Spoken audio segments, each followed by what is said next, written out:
बच्चों, तो आज इवोल्यूशन का 6th लेक्चर है। पांचवा जो लेक्चर हमने लास्ट टाइम किया था उसमें क्या क्या पढ़ा था हमने, उसको आगे एक्सटेंड करना है। हमने पढ़ा था एनालॉगी, एनालॉगस ऑर्गन्स, और क्या पढ़ा था, और पढ़ा था हमने वेस्टिजियल ऑर्गन्स, और पढ़ा था हमने एटामिज्म, जिसको हमने डोलोला दिया था। एक्चुअली वो था क्या डोलोला, मैं आपको बताऊं, डोलोला जो होता है ये इरिवर्सिबिलिटी के लिए होता है। आपको ये बता दूंगा, क्योंकि एक बेल्जियम का एक ये पैलेंटोलॉजिस्ट था, उसने बताया था कि भाई कोई भी जो है जब इवोल्यूशन होता है तो आप बैक नहीं जा सकते, नहीं आगे कोशिश होना। पर इसका मतलब ये नहीं है कि कोई इंसेस्टर कैरेक्टर पैदा नहीं हो सकते, है ना। तो इंसेस्टर कैरेक्टर पैदा हुए थे किसी पर्सन के अंदर, तो उसको डोलोला भी नाम बोल देते थे। पर जो है डोलोला की को हम एक इस नाम से बोल सकते हैं। डोलोला किसके लिए है, इरिवर्सिबिलिटी ऑफ द इवोल्यूशन, ये बता दूंगा आपको। इसके बाद में एटामिज्म बता दिया हमने। एटामिज्म कई प्रकार का होता है, वैसे तो हमारे सिलेबस में नहीं है इसलिए बताना नहीं है। रीअपीयरेंस ऑफ दी एंसेस्ट्रल कैरेक्टर्स और रिलेटेड ऑर्गेनिज्म की कैरेक्टर्स। और नेक्स्ट कौन सा था, इसके बाद में था एक हमने देखा था अडैप्टिव रेडिएशन, जिसको हमने डाइवर्जेंट इवोल्यूशन भी कहा था। और साथ में क्योंकि इसमें ये स्पीसीज या उससे ऊपर काम करता है इसलिए इसको मैक्रो इवोल्यूशन भी किया था। जो स्पीसीज से नीचे लेवल पर काम करता है वो माइक्रो इवोल्यूशन होता है बेटा। एक मेगा भी होता है, मेगा इवोल्यूशन, जो रेयर इन अकरेंस होता है, जहां डिफरेंट फाइला बनते हैं, अडैप्टिव रेडिएशन होता था। इसके बाद में अब जो बात ये अडैप्टिव के बाद में है कन्वर्जेंट। तो अब हमें जो लेके चलना है वो है कन्वर्जेंट और पैरेलल। तो छठे लेक्चर में हमारा नाम है पैरेलल और कन्वर्जेंट।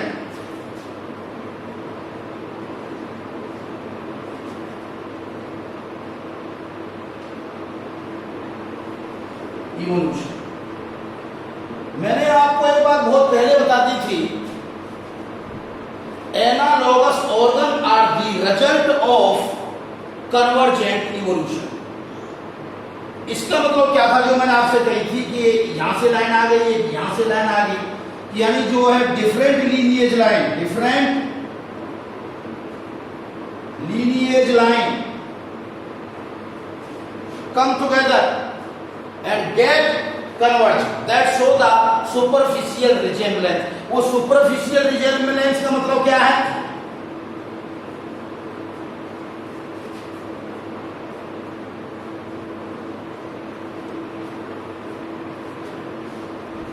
इसका मतलब क्या है कि जो अडैप्टेशन होंगी उनमें कैसी होंगी, सिमिलर।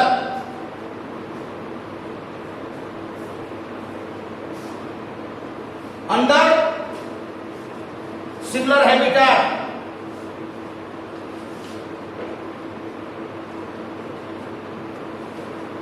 सिमिलर हैबिटेट का मतलब है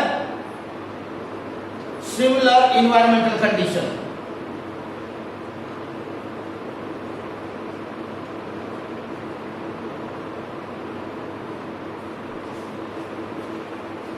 But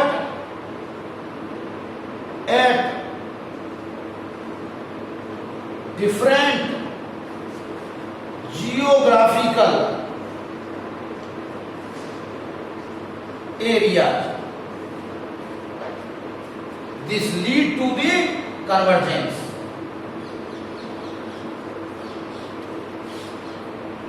Adaptation। तो कन्वर्जेंस अडैप्टेशन का मतलब क्या हुआ, आप ऐसे मान सकते हो कि एक बहुत बड़ा कोई जियोग्राफिकल एरिया है, जैसे कॉन्टिनेंट हो गया ऑस्ट्रेलिया, और ऑस्ट्रेलियन कॉन्टिनेंट हो गया और दूसरे कोई कॉन्टिनेंट। उन दोनों ही कॉन्टिनेंट के अंदर सिमिलर इकोलॉजिकल कंडीशन प्रीवेल कर रही हैं। तो वहां रहने वाले इंडिविजुअल्स के अंदर वहां रहने वाले इंडिविजुअल के अंदर जो मॉडिफिकेशंस होंगी या दूसरी भाषा में उनमें जो अडेप्टेशन होगी वो कैसी होगी? सिमिलर। यानी अडेप्टेशन सिमिलर होगी under similar habitat condition but at different geographical areas. तो यानी वो एक दूसरे के इकोलॉजिकल इक्विवेलेंट्स बन जाएंगे। क्या बन जाएंगे? Ecological equivalent. क्यों? क्योंकि वो या तो अनरिलेटेड ग्रुप हैं biological organisation point of view से, या वो क्लोजली रिलेटेड हैं, यानी वो सिमिलर स्पीशीज नहीं है, यानी डिफरेंट बायोलॉजिकल ग्रुप हैं, इसको कहते हैं। यानी मैं आपको एक बात बताता हूं कि डिफरेंट लीनियर लाइंस का मतलब समझ में आ जाएगा। जैसे मैं आपको बताता हूं डिफरेंट लीनियर लाइन में, आप ये देखिए, एक है डॉग फिश यानी स्कोलियोडोन, और एक है व्हेल, ये है मैमल, और ये है कार्टिलेजिनस फिश। मुझे एक बात बताइए, दोनों की बायोलॉजिकल ऑर्गेनाइजेशन अलग है ना, कितने ये डिस्टेंट रिलेटेड है, यानी ये होगी डिफरेंट लीनिएज लाइन, इसको कहते हैं डिफरेंट लीनिएज लाइन। लीनिएज का मतलब उनका पारिवारिक जो है परिवेश कौन सा है। जैसे हम कहते हैं ना कि हमारा जो है एंसेस्टर रूप से हम जो है कहां से बने हैं, कैसे आए हैं, तो अलग अलग रूप से हैं। तो ये देखिए, ये कार्टिलेजिनस फिश है, एक मैमल है। दोनों को रहना है पानी के अंदर, मान लो जब पानी में रहना है तो वो क्या हो गया? सिमिलर हैबिटेट, यानी वो जो फेस कर रही है similar environmental condition, similar habitat. जब वो पानी में उन्हें तैरना है, उसी पानी में उन्हें तैरना है, जब पानी में तैरना है और पानी वैसा ही है, तो उनको इन डिस्टेंट ग्रुप को क्या करना पड़ेगा? सिमिलर काइंड की मॉडिफिकेशन में जाना पड़ेगा। उस सिमिलर काइंड की मॉडिफिकेशन को हम कहते हैं अडैप्टेशन, सिमिलर अडैप्टेशन में जाएंगे वो सिमिलर। तो यानी क्या हो गया? सिमिलर हैबिटेट में similar adaptation but of different lineage line lead to the convergence adaptation या कन्वर्जेंट इवोल्यूशन, क्योंकि ये डिस्टेंटली रिलेटेड है, इसलिए मैंने क्या बोल दिया इसको?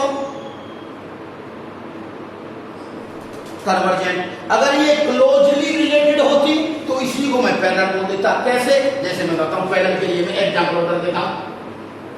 आप इसमें विंग ऑफ बटरफ्लाई पीरोडैक्टाइलस जो रेप्टिलिया था उसके विंग और बैट का भी एग्जांपल लेके चल सकते थे। अब देखिए, इसमें मैं इसी को कन्वर्जेंट को पैरेलल में लेके आ रहा हूं, क्लोज। जैसे इसमें लेके चलता हूं आपको जो है एंटीलॉप एंड हॉर्स, दोनों ही क्या हैं? मैमल। एंटीलोप किससे? ये है टू टोड, दो फिंगर्स यानी टोज जो हैं, और ये है हॉर्स, वन टो या odd toad, single antelope.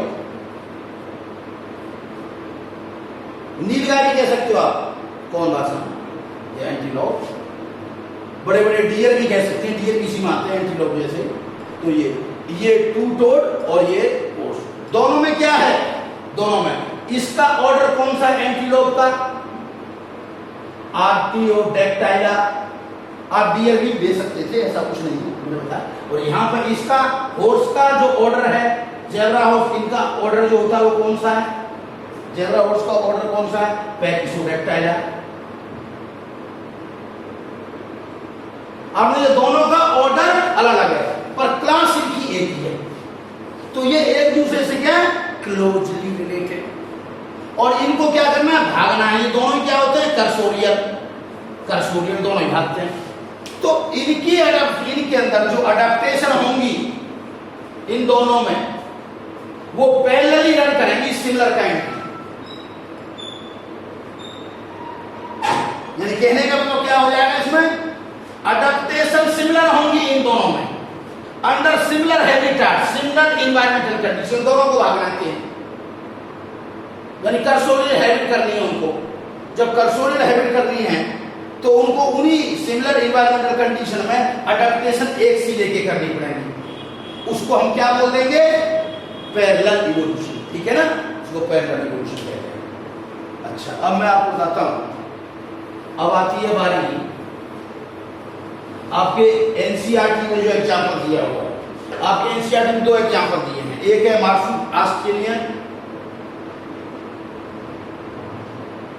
Marsupials versus placental.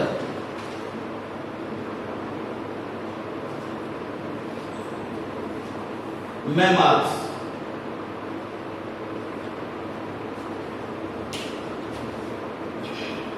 एक ऑस्ट्रेलियन मार्सुपियल मैमल पैदा हुए। आप एक बात जानते होंगे बेटा, सबसे पहले क्या था कि जो है कार्बोनिफेरस एज के टाइम पे पूरा का पूरा ये जो लैंड मास एक था, जिसे क्या कहते थे,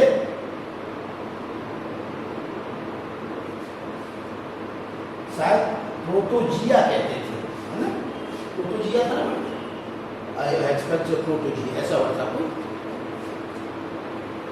या पेंजिया था,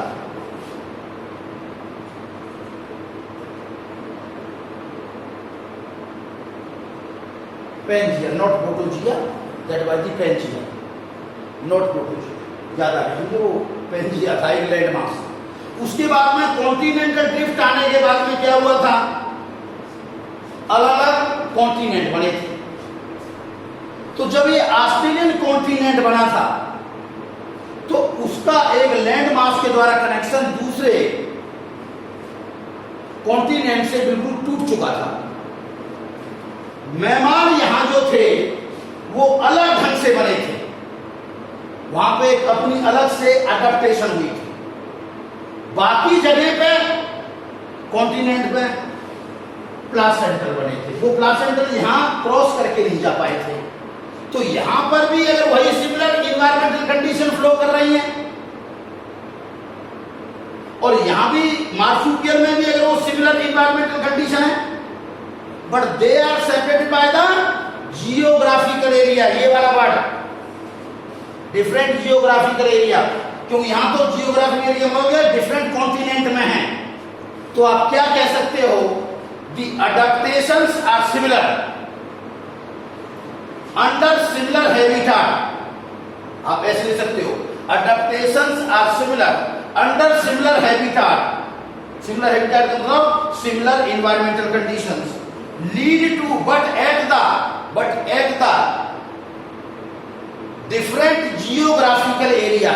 डिफरेंट जियोग्राफिकल एरिया के नाम पर आप क्या लिख सकते हो, यहां पर different continent, different continents lead to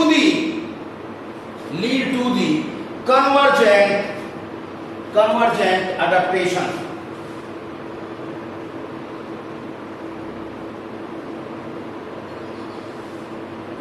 convergent adaptation example दे दिया ऑस्ट्रेलियन और मार्सुपियल। सुनिए अब तुम्हारे, अब ये क्योंकि मैमल्स जो होते हैं, मैमेलिया एक क्लास है, इसकी दो सब क्लास होती हैं, एक है प्रोटोथीरिया और दूसरी होती है सब क्लास थीरिया।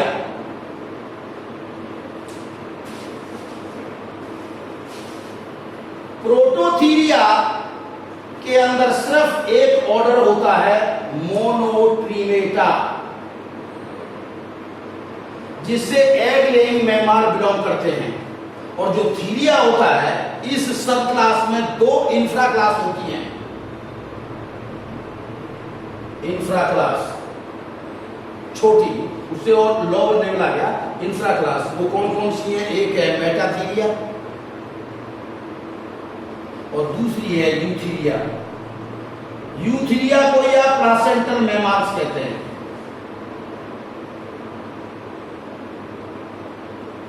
और मेटाथीरियंस को ही आप जो है मेटाथीरियंस या पाउस्ट मैमार कहते हैं, पाउस्ट मैमार्स।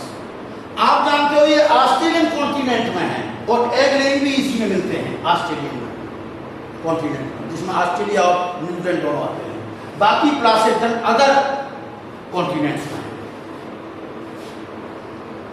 अब क्योंकि ये देखिए यहां पे जो पाउच मैमार, डिफरेंट डिफरेंट काइंड के जो पाउच मैमार बनेंगे और यहां पे प्लासेंटल मैमार डिफरेंट काइंड के बनेंगे इनमें। तो ये दो अडेप्टेशन चल रही हैं डिफरेंट एरियाज में, पैरेलली चल रही हैं। आप चाहें तो उन्हें पैरेलल इवोल्यूशन कह सकते हैं, कन्वर्जेंट इवोल्यूशन कह सकते हैं। क्योंकि ये सब क्लास लेवल से नीचे है तो ईमानदारी से बायोलॉजिकली तो इसे हमें पैरेलल कहना चाहिए, पर क्योंकि ये ऑर्डर से ऊपर की कहानी है, क्लास पे जाकर के क्या हो जाता था, कन्वर्जेंट होता जाता। अब तुम्हें ये देखना, इनको आप क्लोजली मानोगे तो आप प्लेस कर सकते हैं पैरेलल में, और अगर आपको इनको डिस्टेंट मान लो, डिस्टेंट तो डिफरेंट क्लासेस के बीच में होता है, पर ये तो विद इन क्लास है, इसलिए पैरेलल कहना चाहिए। और अगर तुम्हारे एनसीईआरटी में जो बोल रखा है बेटा वो कंसीडर कर सकते हो। अगर पैरेलल कह रखा है तो आप पैरेलल बोल देना, क्योंकि इसमें ऑर्डर से ऊपर है और क्लास से नीचे है। क्लास में डिफरेंट क्लास में जाने पे वो क्या होता था, कन्वर्जेंट। तो इसमें ये होता था तो कोई भी, और उसमें पैरेलल लिखा है तो पैरेलल बोल देना, पैरेलल तो है ही, कन्वर्जेंट है तो आप कन्वर्जेंट मानना, मेरे हिसाब से तो पैरेलल है। अच्छा है क्या, आप कैसे बने थे वो कंपैरिजन बताता हूँ अभी।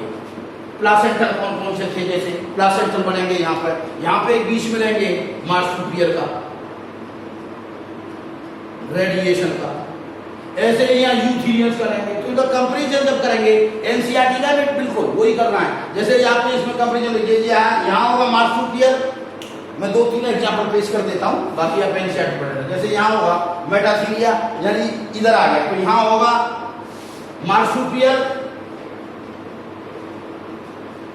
मोर।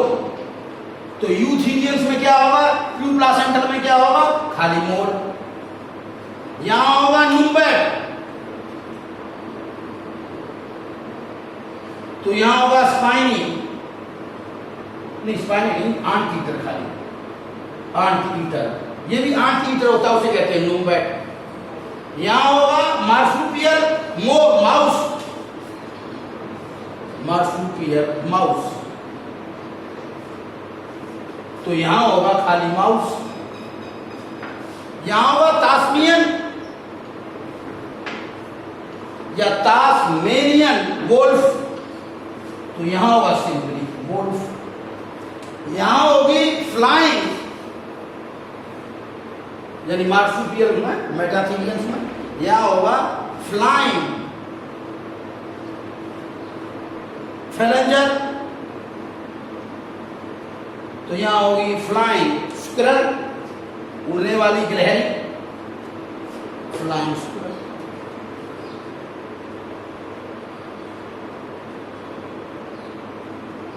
ठीक है, तो ऐसे ही बहुत सारे एग्जाम्पल है। मुझे ये 5 इस समय याद थे तो मैंने इसमें 5 बता दिए, और भी होंगे।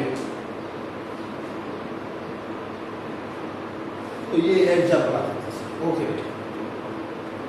अब नेक्स्ट, तो ये सभी किस में आ गए, मैंने कही नहीं थी आपको, क्योंकि अलग अलग जियोग्राफिकल एरियाज में थे, बहुत से लोग बायो जियोग्राफिकल में पेश कर देते हैं, पर मैंने नहीं किया। मैंने ये सभी comparative anatomy and morphological evidence के लिए। अब आते हैं एविडेंस जो है embryological evidence.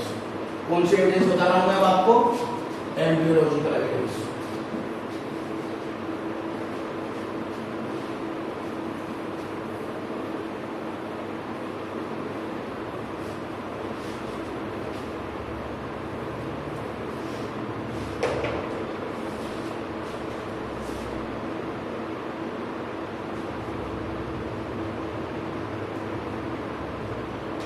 Embryological evidences, embryology evidences भी जो है ये डिसेंट विद मॉडिफिकेशन को बताते हैं, यानी बताते हैं कि हाँ वास्तव में ऑर्गेनिक इवोल्यूशन होता है। तो कौन कौन से, number 1 early embryogeny,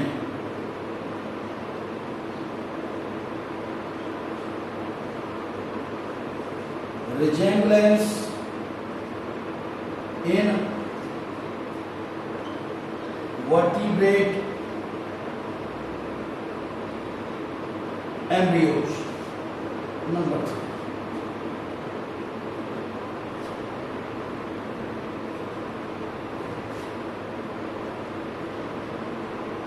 Appearance and disappearance of certain unusual organs. 4.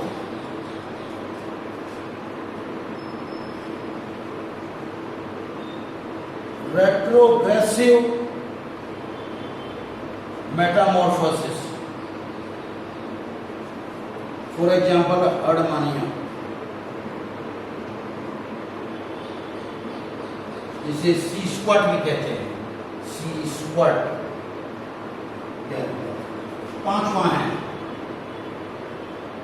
Paedogenesis और neoteny.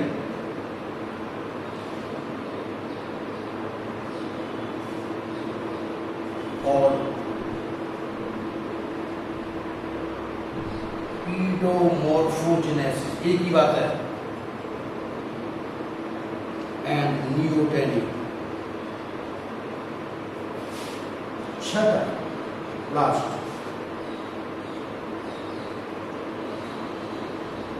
Biogenetic law oblique recapitulation theory oblique ontogeny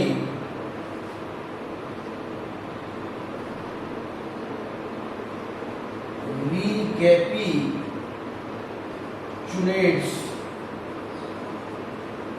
phylogeny। ये है एविडेंसेस, एम्ब्रियोलॉजिकल एविडेंसेस। अब मैं हर एक के बारे में हल्का हल्का सा बता देता हूँ आपको भी क्लियर। ये देखिए अर्ली एम्ब्रियोजेनी का मतलब क्या है। जब कभी आप जानते हो हर एक की डेवलपमेंटल हिस्ट्री किससे एक करती है, फर्टिलाइज यानी जाइगोट। जितने भी मल्टी सेलुलर इंडिविजुअल हैं कहीं भी, उन सब की हिस्ट्री कहां से हुई है, स्टार्ट डेवलपमेंटल हिस्ट्री। एम्ब्रियोलॉजी का मतलब होता है डेवलपमेंटल हिस्ट्री। तो उनकी डेवलपमेंटल हिस्ट्री किससे हुई, जाइगोट। तो जब जाइगोट में सबसे पहले क्या आता है, क्लीवेज आती है। क्लीवेज के बाद में क्या बनता है, सॉलिड मोरुला बनता है। सॉलिड मोरुला बाद जो बनता है, मोरुला के बाद में क्या बनता है, ब्लास्टुला बनता है जो कि होलो होता है। ब्लास्टुला के बाद में क्या बनता है, गैस्ट्रुला बनता है। गैस्ट्रुला के बाद क्या होता है, उसमें ऑर्गेनोजेनेसिस आती है, ऑर्गेनोजेनेसिस। उसके बाद में क्या है, इंडिविजुअल बन जाता है, इंडिविजुअल। तो जो बेसिक प्रोसेस है सभी इंडिविजुअल में एक सा होता है, यानी वही क्लीवेज डिवीजन, क्लीवेज से solid mass of the ball known as morula. उसके बाद में ब्लास्टुला, ब्लास्टुला के बाद में गैस्ट्रुला, गैस्ट्रुलेशन प्रोसेस। तो ये सारे प्रोसेस जितने भी मल्टी सेलुलर हैं सब में एक है। क्यों है भाई एक से, क्योंकि डिसेंट्रल मॉडिफिकेशन यही तो कह रहा है, एक दूसरे से क्या है, ये रिलेटेड हैं। यहाँ ऑर्गेनिक इवोल्यूशन हुआ है, इसलिए कहानी नहीं। अब दूसरा पॉइंट है resemblance of the vertebrate embryo. Resemblance of vertebrate, vertebrate embryo में किससे चालू करते हैं हम, एक है पाइसिस। पाइसिस के बाद में कौन है, एम्फीबिया। एम्फीबिया के बाद में कौन है, रेप्टिलिया। रेप्टिलिया के बाद में कौन है, मैमल्स। नहीं, रेप्टिलिया बाद में एव्स ले आओ यार, क्या दिक्कत है। एव्स और एव्स के बाद में ले आइए आप मैमल्स, ठीक है। तो पाइसिस का जो के अंदर जो शुरू में जो इनका लार्वा होगा या इनिशियली में जो एम्ब्रियोनिक कंडीशन होगी, और एम्फीबिया की होगी, या रेप्टिलिया में जो है लिजार्ड, एव्स में चिकन या चिक, और मैमल्स में दो मान लो आप, जो इसमें एक जो चिंपांजी और एक मान लीजिए मैन, इनके तो इनके जो एम्ब्रियोज हैं इनिशियल केस में, सबके एम्ब्रियोज एक दूसरे से मिलते जुलते होंगे, क्यों सब में सबसे पहले कॉर्डेट के कैरेक्टर पैदा होंगे, क्यों सभी कॉर्डेटा से बिलोंग करते हैं। और धीरे धीरे जैसे ही डेवलपमेंट आगे को चलती जाएगी, तो जो एक दूसरे से ज्यादा क्लोज हैं वो लॉन्गर ड्यूरेशन पीरियड टाइम तक एक से मिलते रहेंगे। जैसे मैं बताऊं, बहुत टाइम तक पाइसिस का और एम्फीबिया का रिजेंबल करेगा, शुरू में तो सारे एक से करेंगे, और बाद में क्या होगा, चिंपांजी और मैन के जो है ये ज्यादा करेंगे।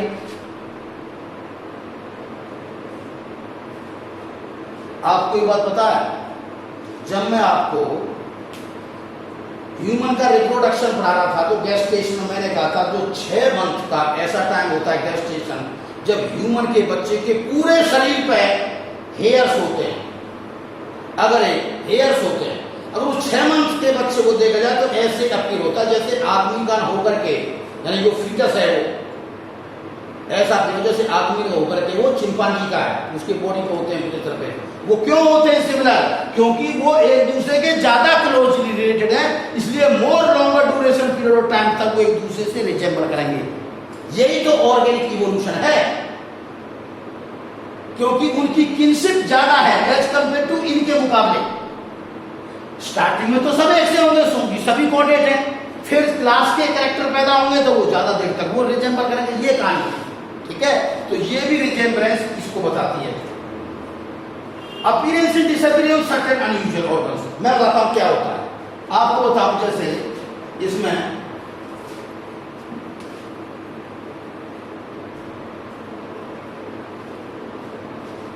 बर्ड्स के अंदर जो चिक होता है, चिक जब बनता है तो इसमें क्या है, ओविपेरस की कंडीशन होती है।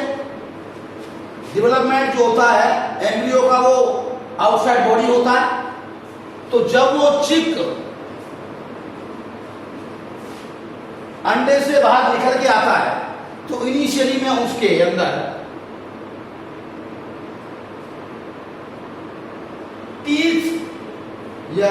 टीथ की अपीयरेंस की बड़ होती है, बहुत छोटे से।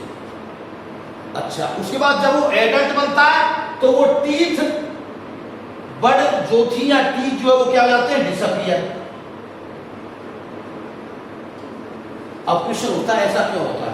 अरे भैया, जब वो बड़ा होता है, बर्ड्स वैसे भी तुमने देखा होगा हार्ड चीजें खाते हैं और उसके बाद में पत्थरों को अपने मुंह में डाल लेते हैं, चल नहीं करते हैं उससे। अगर टीथ होते हैं तो अच्छी वाला चबाते उसको, हार्ड ऑब्जेक्ट को या सीड को, इनको। पर बर्ड्स में टीथ नहीं होते। अच्छा, तो एक ऑर्गन उस समय पैदा हुआ जब उसकी जरूरत नहीं थी, और जब उसकी जरूरत हुई तो वो डिसअपीयर हो गया। तो ऐसा जो अनयूजुअल कैरेक्टर क्यों हुआ?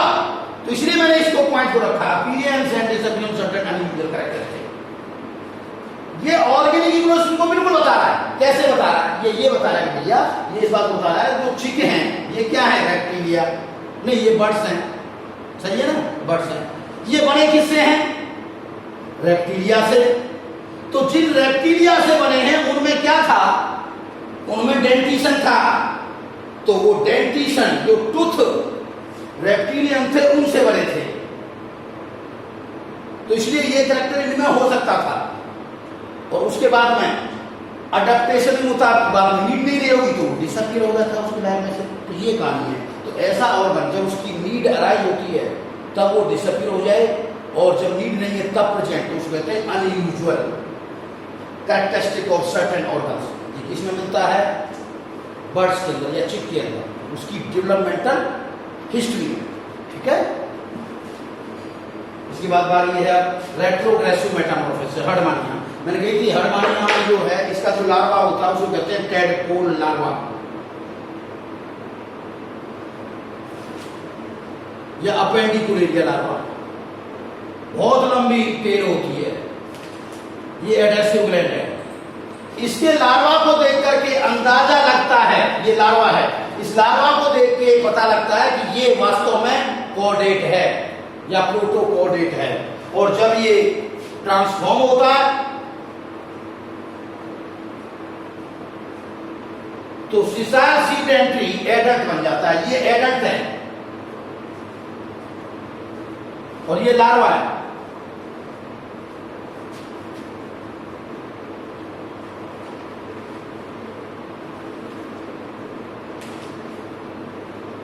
इसको टेडपोल भी कहते हैं या अपेंडिकुलरिया कहते हैं। हड़बानिया का, हड़बानी के बारे में बता रहा हूं।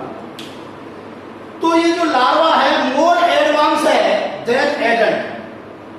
तो यानी लार्वा को देख के मालूम पड़ता है कि ये जो आलू सा दिखाई दे रहा है, सी स्क्वाड, जो पानी इसमें से आता है, एंट्री करता है, सी में रहता है, सीडेंट्री है और पानी यहाँ निकल जाता है, तो इनहेरेंट है और ये एक्सहेरेंट है। तो ये अंदर से आता है, यूं होके बाद में निकल जाता है। तो जो सीडेंट्री ये मोटायर है, ये डिस्पर्सल करता समय घूमता है, जब ये फिक्स हो जाता है ये ट्रांसफॉर्म हो गई हो जाता है, ये मेटामॉर्फोसिस होकर के। तो ऐसा मेटामॉर्फोसिस जिसमें larva is more advanced than adult, उसको कहते हैं रेट्रोग्रेसिव मेटामॉर्फोसिस। इसलिए तो कुछ लोग कहते हैं कि इवोल्यूशन रेट्रोग्रेसिव भी हो सकता है। और अभी तुम कहोगे अभी तो डोरोला तो ये कह रहा था इरिवर्सिबल है, ये पीछे जाएगा ही नहीं। देखिए ना आपने, काफी कॉम्प्लेक्सिटी है। हाँ, ये क्या हो रहा है, मेजरली ये रेट्रोग्रेसिव नहीं होता, कोई बायोलॉजी एक्सेप्शन साइंस है। तो क्या हुआ, वो अडेप्टेड कंडीशन फेवर कर रही थी, तो रेट्रोग्रेसिव मेटामॉर्फोसिस। ऐसे एक होती है पीडोजेनेसिस या एंडियोटेनिक। एक्चुअली में क्या होता है मैं बताऊं आपको, ये किसमें प्रेजेंट होता है, एक्सोलोटल लार्वा, एक्सोलोटल्स लार्वा। एम्बाइलोस्टोमा जो होता है, या सालामेंडर का जो लार्वा होता है, सालामेंडर का लार्वा एक्सोलोटल लार्वा, सालामेंडर का लार्वा, सालामेंडर के लार्वा को एक्सोलोटल लार्वा कहते हैं। उसमें होता है पीडोजेनेसिस या पीडोजेनेसिस। ये होता क्या है अभी बताता हूं।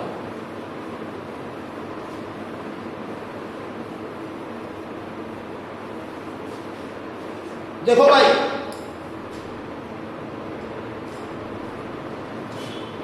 पीडोजेनेसिस का मतलब होता है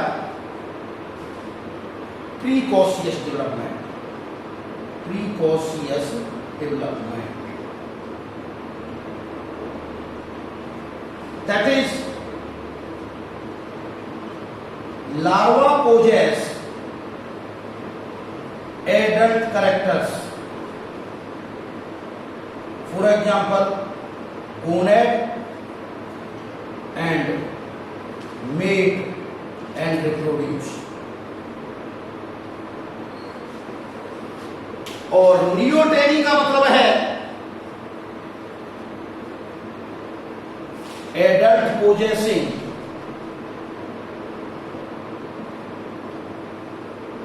larval characters like gills and tail। देखो बच्चों, अब मैं एक एक्सोलोटल को लेता हूं, एक्सोलोटल, जिसे मैं लार्वा कह रहा हूं, किसका, सालामेंडर का,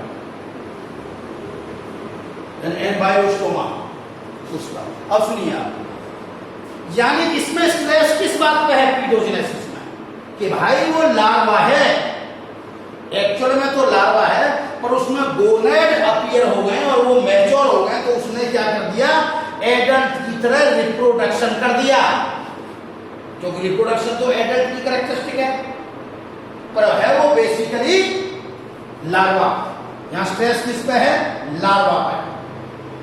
इसमें क्या है, नियोटेनी में स्ट्रेस देखिए किस पे है, वो एक्चुअली में एडल्ट है, पर अभी भी उसमें कुछ लार्वल कैरेक्टर मौजूद हैं।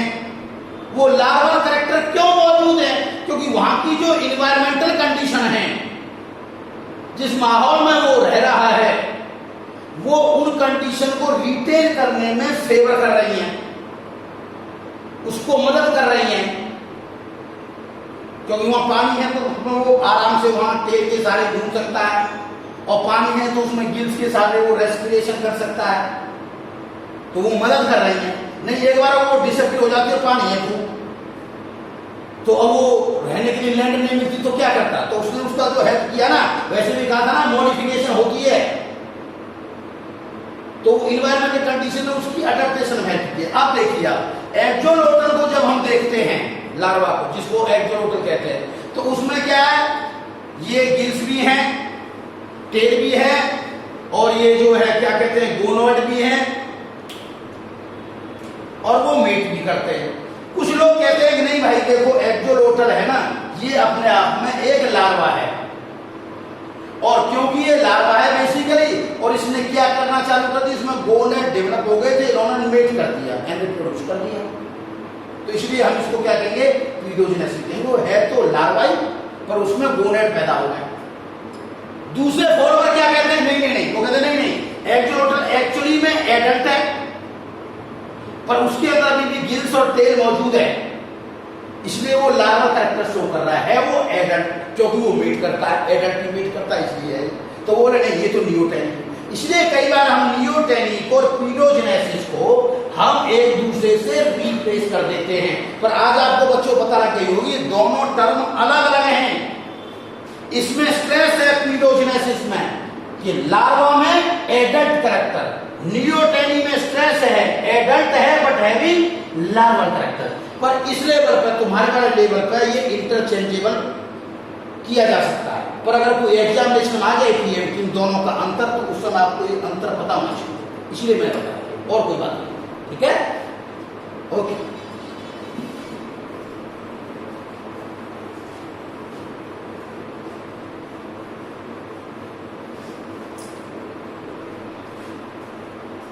अब है लास्ट में बायोजेनेटिक एंड रिकैप्चुलेशन या ऑन्टोजेनिक रिकैप्चुलेट फाइलोजेनिक। एक्चुअली मैं बताऊंगा आपको ये क्या होता है। एक साइंटिस्ट था वॉन वेयर,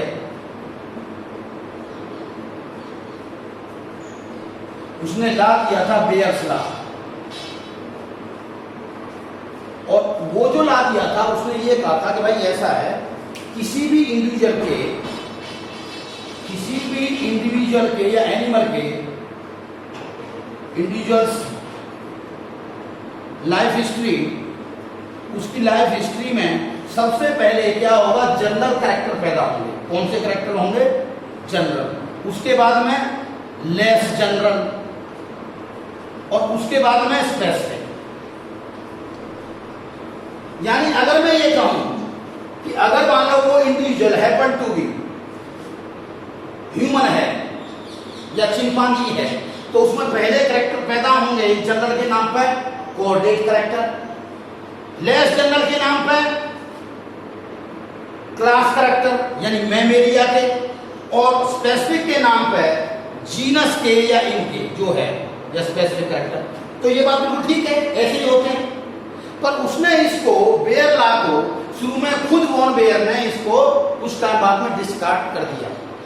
इसी को सब मॉडिफाइड फॉर्म में अर्नस्ट हैकेल ने, इसी को मॉडिफाइड फॉर्म में अर्नस्ट हैकेल ने प्रपोज किया in modified form in form of biogenetic law और रिकैप्चुलेशन थ्योरी या ऑन्टोजेनी रिकैप्चुलेट फाइलोजेनी के नाम से। किसने किया, अर्नस्ट हैकेल। यानी यही जो कंसेप्ट था बेयर लॉ का, इसी को मॉडिफाइड कर दिया थोड़ा सा चेंजिंग के साथ, और उसको प्रपोज कर दिया in form of biogenetic law. किसने, Ernst Haeckel propose that modified form of the Baer's law in form of the biogenetic law और रिकैप्चुलेशन थ्योरी या ऑन्टोजेनी रिकैप्चुलेट फाइलोजेनी। इसमें इसका मतलब क्या है, ऑन्टोजेनी का मतलब है प्रेजेंट लाइफ हिस्ट्री, रिकैप्चुलेट मतलब repeats, phylogeny means ancestral history.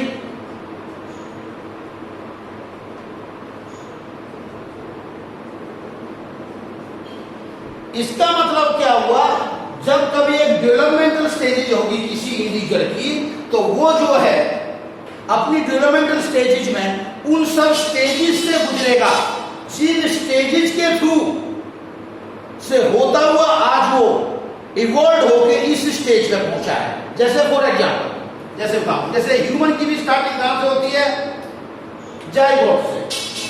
तो जाइगोट की जब डेवलपमेंटल स्टेज होती है, मोरूला बनता है, जैसे हाइड्रा बनता है। उसके बाद में ब्लास्टुला जो इनिशियली बनता है ब्लास्टुला बनता है।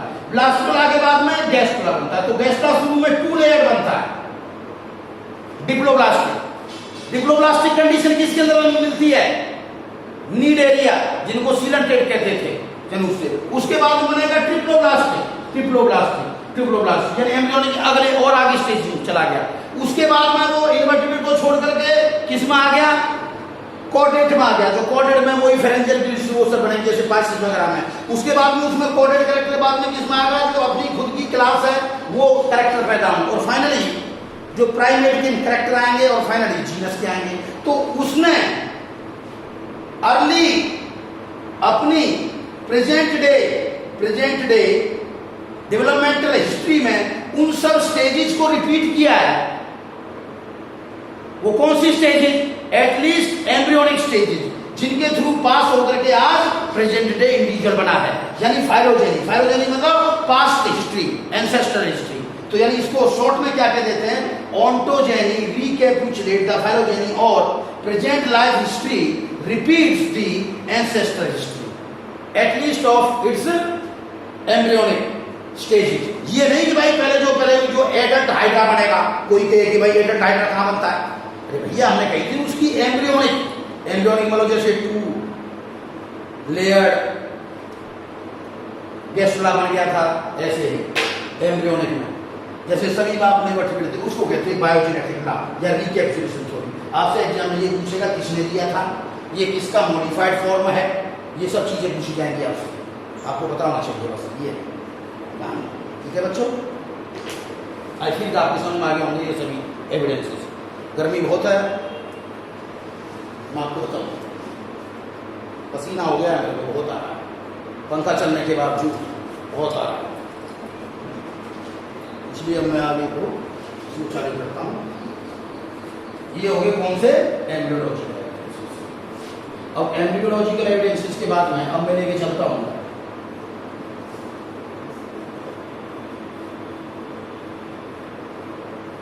कौन से एविडेंसेस दूंगा मैं? देखो ये पसीने से हो गया है, तरागो इसमें हाथ साफ कर लेता हूँ। ह्यूमिडिटी बहुत है भाई आज,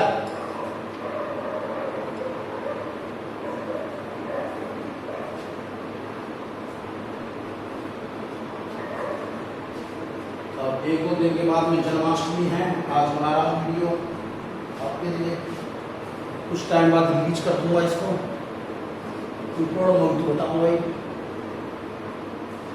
हाँ बच्चों,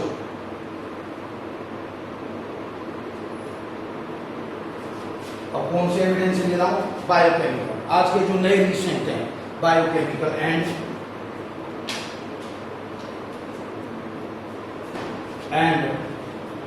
फिजियोलॉजिकल।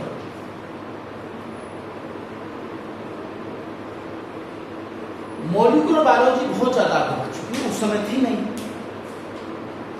भैया। 19वीं सेंचुरी में कहाँ थी? ये तो 20वीं सेंचुरी या उसके बाद की कहानी है, 20वीं सेंचुरी के बाद है, जब से माइक्रोस्कोप, इलेक्ट्रॉन माइक्रोस्कोप डेवलप हुआ, जब से इसमें बहुत आगे बढ़ चुके हैं ना। जेनेटिक्स का ही बहुत यूज होने लगा।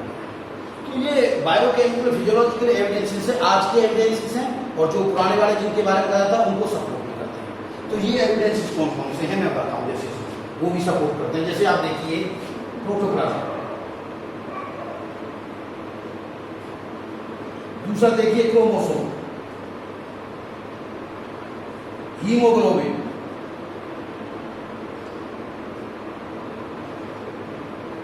Cytochrome C,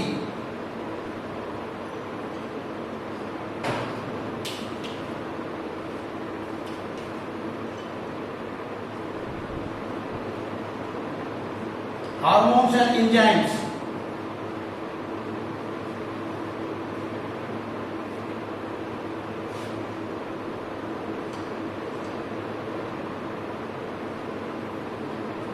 serum study,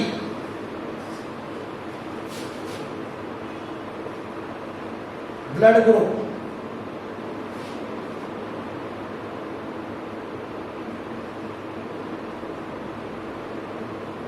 biochemical reactions,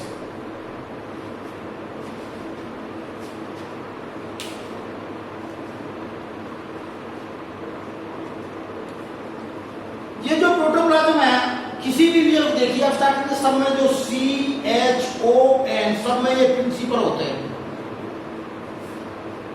principal element. जब 1 घंटा हो जाए तो बता दियो भाई प्रिंसिपल एलिमेंट। तो ये सभी में देखिए ये प्रिंसिपल है, सभी में है प्रिंसिपल। जहां तक तो आप देखिए क्यों है सभी में, इसी में चाहे कोई न्यूरोस्पोरा है, चाहे प्रोकैरियोट है, यूकैरियोट है, क्योंकि सभी का कभी कभी इंसेस्टर एक ही था, इसलिए है। Chromosome nucleoprotein in nature, nucleoprotein इसमें क्या है, ये व्हीकल ऑफ हेरिडिटरी मटेरियल है, जिसमें क्या है डीएनए है, प्रोटीन है और थोड़ा सा आरएनए भी है।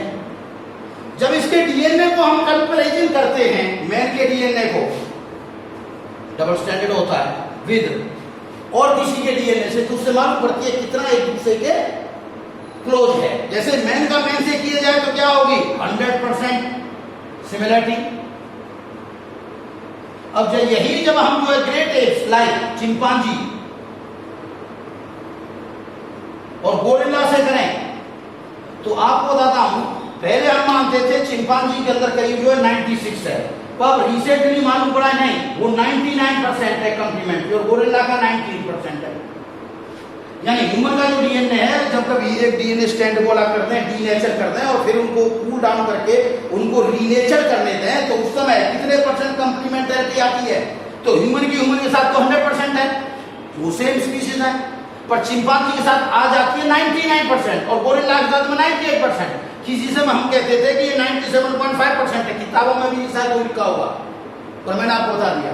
और जो जिब्बन है ये भी ग्रेट एप है, जो कि इंडिया में जो अपर आसाम में जो है काजीरंगा में और वहां मिलता है, मानस में, सेंचुरी में, ये जिब्बन ये है 94% के करीब, ये ग्रेट एप्स।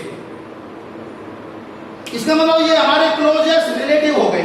जितनी ज्यादा डीएनए की कंप्लीमेंट्री होगी उतना ज्यादा वो क्या होगा, क्लोजली रिलेटेड होगा, ठीक है ना। ये बात हो गई, ये जो डीएनए की बता दी मैंने, तो इसलिए वो डीएनए ये है। हाँ, ये बात और है कि 2n = 46 होता है मैन में और चिंपांजी में 2n = 48 चिंपांजी। जेनेटिक्स में आप पढ़ोगे, त्रिजो एंड लेवन ने बताया था। उससे पहले क्या सोचते थे, मैन और चिंपांजी में क्रोमोसोम भी बराबर होते हैं, पर वो नहीं है।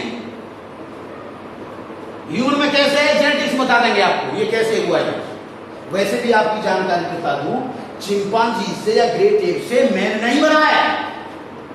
जो सामान्य लोगों की जो विचारधारा है ना, जो बालमतादी साहब डार्विन ने कहा था, इसलिए क्या एक चिंपांजी दिखा दिया, चिंपांजी से इवॉल्व होकर मैन बन गया, ऐसा नहीं है।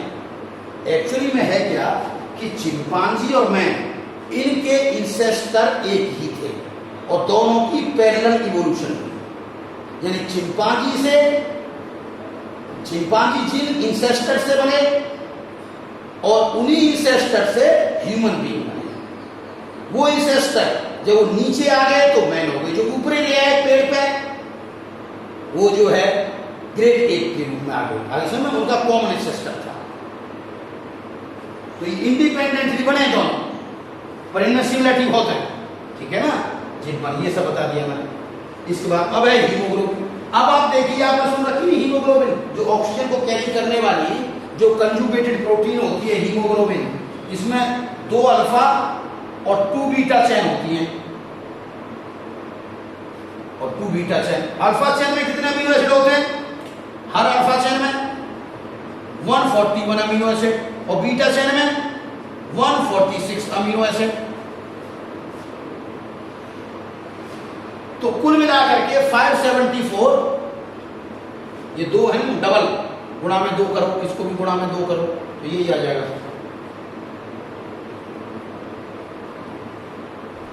574 आनी चाहिए। देख लेना, कर लेना यार।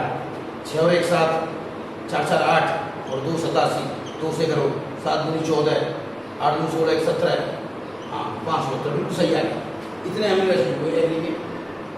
तो जो अगर हम इनकी अल्फा चेन को देखते हैं और बीटा चेन को देखते हैं, तो चिंपांजी के अंदर जो है अल्फा चेन भी वही है और बीटा चेन भी का भी जो सीक्वेंस वही है अमीनो एसिड का, जो ह्यूमन के अंदर है।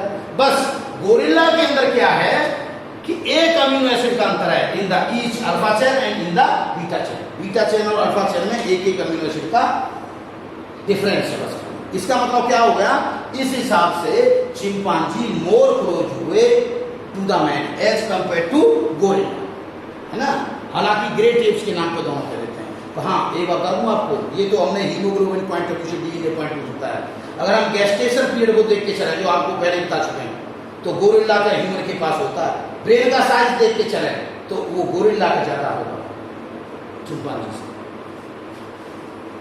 अब आ गया साइटोक्रोम सी। साइटोक्रोम सी आपने देखा ना माइटोकॉन्ड्रिया के अंदर, माइटोकॉन्ड्रिया में क्या होता है, एक रेस्पिरेटरी पिगमेंट है साइटोक्रोम सी। ये जो रेस्पिरेटरी पिगमेंट सभी में मिलती है, ये कितने अमीनो एसिड से मिलकर बनाती है, 104। अगर हम देखें मैन और चिंपांजी का तो 0/104, 44/104 इन द न्यूरोस्पोरा। न्यूरोस्पोरा जिसे प्लांट किंगडम का ड्रोसोफिला बोलते थे पहले, जो एक फंजाई है न्यूरोस्पोरा,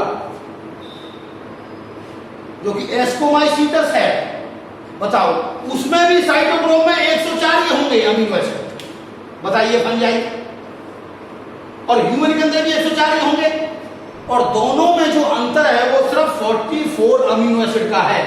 इतनी ज्यादा सिमिलरिटी क्यों है भाई साइटोक्रोम सी में? इसका मतलब बताओ उस न्यूरोस्पोरा का, उस फंजाई का ह्यूमन से क्या रिश्ता, तो आपको मालूम पड़ गई ना रिश्ता क्या है, वो किनशिप क्या है, डिसेंट विद मॉडिफिकेशन, कि किसी समय पर एक ही सिस्टम बने। और ये 0/4 का मतलब है चिंपांजी ग्रेट एप्स में, जैसे ह्यूमन एंड चिंपांजी में किसी भी अमीनो एसिड का अंतर नहीं है, साइटोक्रोम में वही 104 अमीनो एसिड है। ऐसे ही हार्मोन एंड एंजाइम, हार्मोन में देखिए आप इंसुलिन, जब किसी को जो डायबिटीज हो जाती थी पहले, तो काफ का इंसुलिन प्रोवाइड किया जाता था। इंसुलिन के जो 51 अमीनो एसिड से बनता है ये हार्मोन, 51 अमीनो एसिड। ये जो 51 अमीनो एसिड से बनता है इंसुलिन, इसमें ए चेन बी चेन 2 होती है। ए चेन में जो है 21, बी चेन में 30 अमीनो एसिड, डाइसल्फाइड लिंकेज होते हैं। सिर्फ 1-2 अमीनो एसिड का अंतर होता है, पर उसको भी इम्यून सिस्टम डिटेक्ट नहीं कर पाता, इस्तेमाल करता। वैसे भी आपको बताऊं, एनिमल्स के जो हार्मोन्स हैं वो वर्टिब्रेट के हार्मोन इस्तेमाल किए जा सकते हैं मैन के अंदर। ऐसे इंजाइम में देखिए ट्रिप्सिन, अमाइलेज। ट्रिप्सिन प्रोटीन को स्प्लिट करने का एंजाइम है, प्रोटीन स्प्लिट किया, आप जानते हैं प्रोटीन स्प्लिट करने वाला एंजाइम जो पैंक्रियास से रिलीज होता है। अमाइलेज जो है ये कार्बोहाइड्रेट यानी पॉलीसैकेराइड पे काम करता है, स्टार्च पॉलीसैकेराइड पे काम करने वाला। ट्रिप्सिन प्रोटोजुआ से लेकर के मैन तक ट्रिप्सिन मिलता है हर एक में, बोलिए आप trypsin, same trypsin is found like by, ये नियरली यूनिवर्सल है, स्पॉन्ज से लेकर के मैन तक ये है। तो सभी इंजाइम में सीरम स्टडी का मतलब होता है, सीरम का मतलब जानते हो आप, प्लाज्मा में से जब आप क्लॉटिंग फैक्टर निकालते हैं तो सीरम बन जाता है। प्लाज्मा में से क्या निकालते हैं,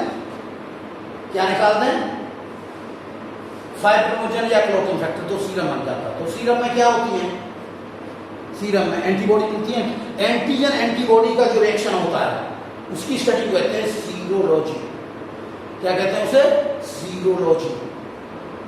तो ये जो सीरोलॉजी की स्टडी है ये प्लांट ग्रुप में भी की गई है और एनिमल्स में भी की गई है। जॉर्ज नॉटिटाल है, उसने किया है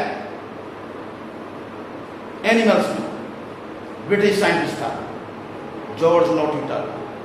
और क्रिश्चियन मर्च ने किया था प्लांट के अंदर, इसमें सीरोलॉजी। तो इसने बहुत सारी टैक्सोनॉमी प्रॉब्लम को सॉल्व कर दिया था, बता दिया था कौन किसके पास है, इसने किनशिप को बताया था। लाइकवाइज आपको बताऊं, जो ब्लड ग्रुप है, आप ब्लड ग्रुप को नोट कीजिए, प्राइवेट्स में वही ब्लड ग्रुप है जो हमारे अंदर ब्लड ग्रुप है। भाई क्यों है ऐसा? वही A B and O blood group है। आपने देखा है ना RH, रीसस मंकी से दिया गया था ना RH फैक्टर, जिसको आप कहते हो कि ए बी पॉजिटिव, जो पॉजिटिव वर्ड बोलते हो वो पॉजिटिव क्या है? वो RH एंटीजन के लिए था। एंटीजन, किसमें एंटीजन है या नहीं है? मैन के अंदर या ह्यूमन के अंदर 80% पॉपुलेशन में RH एंटीजन प्रेजेंट होती है। ये रीसस मकाका में देखा गया था सबसे पहले। ये वही बंदर है जो नॉर्मली जो बंदर हम देखते हैं हमारे आसपास घूमते रहते हैं। रीसस मकाका मंकी में RH एंटीजन, तो वही RH एंटीजन उनमें है, वही जो है बंदरों में मिलता है, मंकीज मिलता है, वही जो है ह्यूमंस में है। तो ये सब सिमिलरिटी है, ये सब सिमिलरिटी जो है मिल रही है। किसको बताती है ये सभी? ये सभी एक्चुअल चीज को बता रही है। आई फील कि आपके समझ आ गया। अब इसके बाद में है bio geographical evidences. Bio geographical evidence का मतलब होता है distribution of the life all over this earth.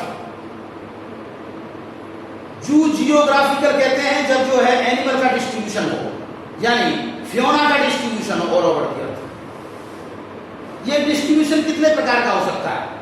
ये डिस्ट्रीब्यूशन जो है कॉस्मोपॉलिटन हो सकता है, पूरे में यूनिफॉर्म नहीं या कंटिन्यूअस। ये डिसकंटिन्यूअस भी हो सकता है। ये बाइपोलर डिस्ट्रीब्यूशन भी हो सकता है ऑन दी पोल्स और इंटरमीडिएट रीजन में कोई हो ही नहीं हो। ग्लोब में देखें जब हम, ये बीच में कहीं नहीं है, पोल्स पे ही है, बाइपोलर डिस्ट्रीब्यूशन हो सकता है। रेस्ट्रिक्टेड डिस्ट्रीब्यूशन हो सकता है, क्योंकि डार्विन ने दो चीजों का बड़ा इस्तेमाल किया था, फॉसिल का और अपनी जब थ्योरी देने के टाइम पे नेचुरल सिलेक्शन थ्योरी जब प्रपोज की थी तो उसके दो चीजों के डॉक्यूमेंटेड डाटा का इस्तेमाल किया था, एक फॉसिल रिकॉर्ड्स का और एक साथ साथ में बायो जियोग्राफिकल स्पीसीज के डिस्ट्रीब्यूशन को इस्तेमाल किया था उसने। ये दोनों एविडेंस उसने लिए थे, तो उन्हीं एविडेंस की तरफ बढ़ रहे हैं हम। तो पहले आएगा बायो जियोग्राफिकल और उसके बाद में आएगा प्लेंटोलॉजिकल देन फॉसिल रिकॉर्ड। तो वो मैं अगले लेक्चर में करूंगा, यानी कि लेक्चर नंबर 7 होगा। Thank you very much. पसीना बहुत आ रहा है।